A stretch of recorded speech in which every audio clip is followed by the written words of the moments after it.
When the Hawks completed a trade with the Brooklyn Nets to bring Jeremy Lin to Atlanta, there were many people, myself included, that were confused as to where Lin would fit in with the club. This was mostly because few thought that the Hawks were going to be able to move incumbent point guard Dennis Schröder with a large portion of his 4-year contract still remaining. Now that the Hawks have moved Schroder to Oklahoma City, it is at least the slightest bit easier to understand where Lin fits on the team and what his role will be going forward. Lin's biggest hurdle to overcome is the fact that he hasn't played competitive basketball since the first game of last season when he ruptured his right patellar tendon and likely has some serious rust to shake off with training camp approaching quickly. Atlanta also has to be slightly concerned with whether Lin will ever be the same player he was in Brooklyn prior to this major injury. Nevertheless, the Hawks will have to hope for the best at this point and try to get Lin on the court as soon as possible to help take some pressure off of top rookie prospect Trae Young. Young figures to be the starting point guard for the Hawks, who acquired him on draft night by trading their No. 3 overall pick Luka Doncic to the Mavericks, who drafted Young for Atlanta. So with that in mind, it looks like Jeremy Lin's best fit on the squad is as the 6th man with the potential to serve as an opening night starter if the team feels Young needs additional seasoning. In case you aren't familiar with Lin's game, let's take a look at how he'll be able to excel as a backup point guard and mentor for Trae Young. Offense. Lin is widely best known for his offense, which was what got him into the national spotlight back in his days with the Knicks when Linsanity was born. Lin is a versatile scorer and is a constant threat to shoot with any bit of given space by the defender. Lin also works well off the ball, as we will see below, and can set up his teammates fairly well, which is definitely what the Hawks want Young to see and be around. The veteran guard has only played in 37 total NBA games since the beginning of the 2016-17 season, which makes it hard to judge his stats over the last 2 years. However, one thing Lin has always been solid with is his jump shot, especially from beyond the arc, where he is a career 35% shooter over 8 NBA seasons. Lin is not only a spot-up shooter, as we'll take a look at later, but does a fairly nice job of setting his feet and getting good rotation on the ball on this fast-break three-pointer against the Hornets in 2016. As you'll see here, Lin can also shoot off the dribble thanks to his solid attack jump stop, which basically means when he stops to make a decision he puts his body in position to make a pass or go straight up for the shot. Here he runs straight towards his defender to get him on his heels and then stops on a dime to spring the jumper and cans it. Lin shows some versatility here, as his defender has to respect his three-point ability, and Lin gets a full head of steam going towards the bucket and finishes the tough layup in traffic. This also should have probably been called as a foul. Here against Cleveland in 2016, we can see Lin go hard towards the basket again while he shows off his solid body control in the air and his balance, after he comes down on his feet ready to get back on defense. Here against the defending champion Golden State Warriors, Lin does a great job of leading the fast break and taking charge in the lane to get a tough floater to fall. Floaters are a big part of Trae Young's offensive game. Are you sensing a pattern here?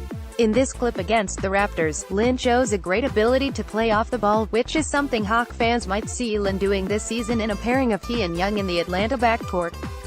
Lin catches and doesn't hesitate with his move towards the rim, and when Lin feels the contact of the defender he puts his shoulders forward and then steps back into an easy jumper. These are things an undersized point guard needs to learn, hint, hint. Lin shows off some of his strong frame here against the 76ers in a close game late, as he manages to keep his feet and finish through contact for the shot plus a foul. Now, let's take a look at some of Lin's passing ability. Here against the Pacers, Lin initiates the pick and roll and gets Brook Lopez's matchup to stick with Lin to guard against the step-back jump shot. As Lopez's man drifts to help Lin's defender, Lin lasers a no-look pass inside to an awaiting Lopez for the easy dunk. A well-run, shifty play that can happen thanks in large part to Lin's ability to shoot the ball. In this clip you will see Lin run up court quickly and get parallel with Brook Lopez from the three-point line moving towards the basket. As Lin begins to make his move, he realizes the switch that has occurred and immediately drives alongside Lopez and into Kufos, which forces Kufos to stay with Lin, leaving Lopez wide open for the jam. This is a well-designed play by Nets head coach Kenny Atkinson, but Lin's ability to be forceful with the big and get Kufos to fall for the floater attempt allows this play to happen. Lin is solid offensively for sure. The Hawks' biggest concern has to be his health and the ability of Lin to make the quick lateral cut moves that are such a big part of his game. The team will most likely need to ease Lin back into action regardless, but the offensive skill set is absolutely there when he is healthy. Defense: Lin definitely isn't known for his defensive prowess but does what he can with his foot speed and frame. Lin has to play defense with witty decisions and grit due to his lack of explosiveness athletically, but you can definitely see it in his game all the time, and the fact that he is trying on defense is what the Hawks want Trae Young to see and learn from. Here you'll see Lin, against Cleveland, after missing a shot in the lane, ripping the ball away and sliding his way to the underside of the rim for a nice layup and solid hustle play. In this play against his former team, Lin shows off some of that heads-up play that is so necessary to his defensive game. He lives in passing lanes and will for sure get at least a steal per game just by being heads up like this. Finally, in this clip against the Knicks, you can see Lin's lower body strength is to not get pummeled on a switch where most point guards would get run over. Lin plays defense with his feet pretty well as to not pick up a foul while giving up a foot in height to Porzingis.